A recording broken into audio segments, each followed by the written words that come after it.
50 লক্ষ টাকা তোলা চাওয়ার অভিযোগ বিজেপি বিধায়কের বিরুদ্ধে। বিজেপিকে রাজ্য সভাপতি শ্রমিক ভট্টাচার্য তিনি আগে বারবার জানিয়েছিলেন যে দলের একাংশ এই তোলাবাজির সঙ্গে জড়িয়ে যাচ্ছে।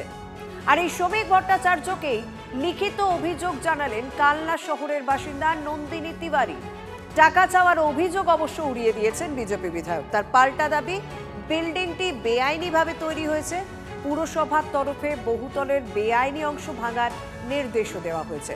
অভিযোগকারিনীর বিরুদ্ধে মানহানির মামলা করার হুঁশিয়ারি বিধায়কের।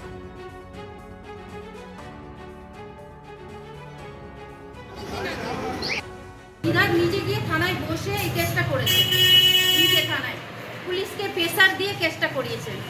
বিধায়ক বলে দিয়েছে সেই হিসেবে কেসটা হয়েছে আমার হাজব্যান্ডের নামে। বিধায়কের নাম সিদ্ধার্থ মজুমদার। আজকে আপনি কি করলেন?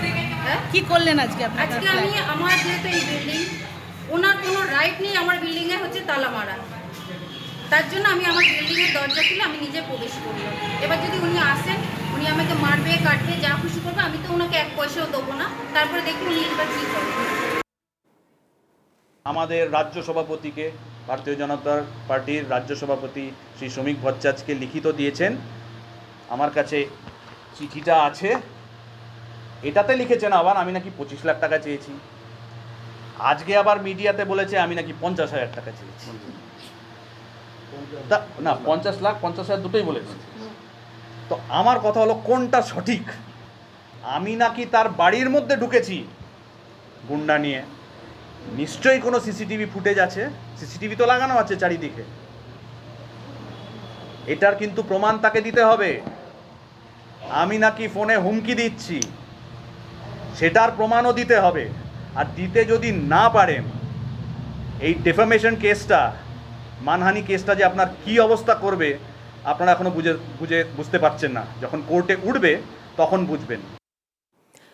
নন্দিনী তিওয়ারি তিনি মূল অভিযোগকারিনী এবং তিনি বিজেপির রাজ্য সভাপতি শ্রমিক ভট্টাচার্যকে চিঠি লিখে জানিয়েছেন যে বিজেপি বিধায়ক তার কাছ থেকে তোলা চাইছে। আমাদের সঙ্গে রয়েছেন প্রতিনিধি কৌশিক। কৌশিক, অভিযোগ পাল্টা অভিযোগ, ঘটনাটা আদতে কি?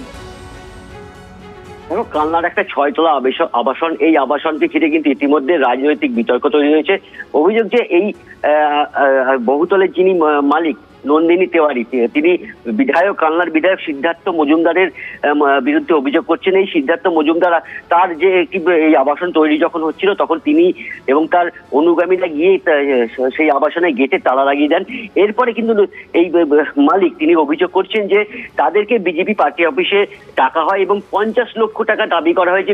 বিধায়কের দিকে অভিযোগ, যদিও কিন্তু এই মালিক এই টাকা দিতে অস্বীকার করেছেন। এরপর তিনি কালনা থানাতে অভিযোগ জানিয়েছেন এবং বিজেপির রাজ্য সভাপতি শ্রমিক ভট্টাচার্যের কাছেও কিন্তু লিখিত অভিযোগ জানিয়েছেন। যদিও কিন্তু সমস্ত অভিযোগ উড়িয়ে দিয়েছেন বিধায়ক সিদ্ধার্থ মজুমদার। তিনি যেটা জানাচ্ছেন যে এই বহুতলটা প্ল্যান বহির্ভূতভাবে নির্মিত হয়েছে এবং পুরসভার নোটিশও দেওয়া হয়েছে যে নির্মাণ কাজ বন্ধ করার জন্য। তবে তিনি যেটা বলছেন যে টাকা দেওয়ার যেটা অভিযোগ সম্পূর্ণ মিথ্যে এবং বিধায়ক কিন্তু আরো পাল্টা বিধায়ক তিনি প্রমাণ চেয়ে বসছেন যে সবকিছুর প্রমাণ দিতে হবে, যা যা অভিযোগ করেছেন নন্দিনী তিওয়ারি। এই বিষয়টি কোন দিকে যায় সেদিকে অবশ্যই আমাদের প্রত্যেকের নজর থাকছে। TV9 বাংলা সুস্বাস্থ্য 2026। যাদের হাতে আমাদের প্রাণ তাদের জানাই সম্মান। যে চিকিৎসকরা আমাদের জীবনটাকে ঘিরে রেখেছেন তাদের সম্মান জানাবো আমরা। TV9 বাংলা হেলথ কনক্লেভ, পুরস্কার যেগুলো দিচ্ছেন তার জন্য চিকিৎসকরা উদ্বুদ্ধ হয়। স্বাস্থ্য পরিষেবায় সেরার সম্মান। দেখুন TV9 বাংলা সুস্বাস্থ্য, শনিবার বিকেল 5টা বেজে 25 মিনিটে TV9 বাংলায়। TV9 বাংলা, না দেখলেই নয়।